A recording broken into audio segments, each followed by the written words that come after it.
দক্ষিণ চব্বিশ পরগনার ভাঙড়ের বিজয়গঞ্জ বাজার এলাকায় বেআইনি নির্মাণের অভিযোগ। পুকুর বুঝিয়ে বেআইনি কংক্রিটের নির্মাণের অভিযোগ। প্রশাসনের নিরাপত্তার সুযোগ নিয়ে কিছু প্রভাবশালী ব্যক্তি গাছ কেটে এবং জলাশয় বুঝিয়ে এই নির্মাণ কাজ চালিয়ে যাচ্ছে।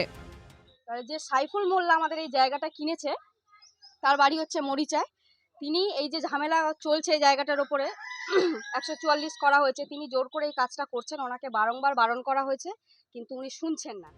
পুকুরের আগের মালিকদের অভিযোগ, সাইফুল মোল্লা নামে এক ব্যক্তি তাদের কাছ থেকে পুকুর কিনে এই বেআইনি নির্মাণ করছে।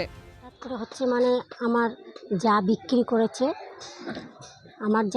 করেছে উনি বিক্রি করেছিল এক সাইডে, উনি সেটাকে ওখানে না করে মাঝখানটা করেছে।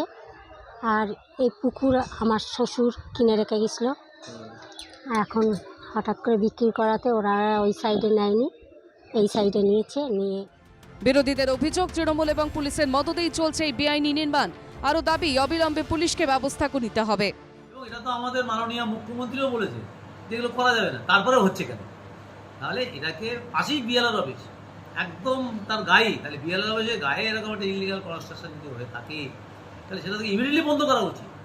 এর জন্য আমাদের কাছে বলতে হবে কেন? এটা তো প্রশাসনে বন্ধ করা উচিত। ক্যানিং পূর্বের বিধায়ক শওকত মোল্লা দাবি, যারা এই কাজ করেছে তারা তৃণমূলের কেউ নয়। কলকাতা পুলিশের এখন 4খানা থানা, 8খানা থানার মধ্যে 4খানা এখন মানে রানিং আছে, 8খানাই রানিং আছে। নিশ্চিতভাবে এখানে কলকাতা পুলিশের বিভিন্ন সেকশন আছে, তারা বিষয়টা নজর রেখেছে। এই বিষয়ে দল কখনো সমর্থন করে না, আর এটা আমাদেরও কোনো লোক নয়। এরা খবর সম্প্রচার হতেই নড়েচড়ে বসে প্রশাসন, তড়িঘড়ি বন্ধ করে দেওয়া হয় বেআইনি নির্মাণ।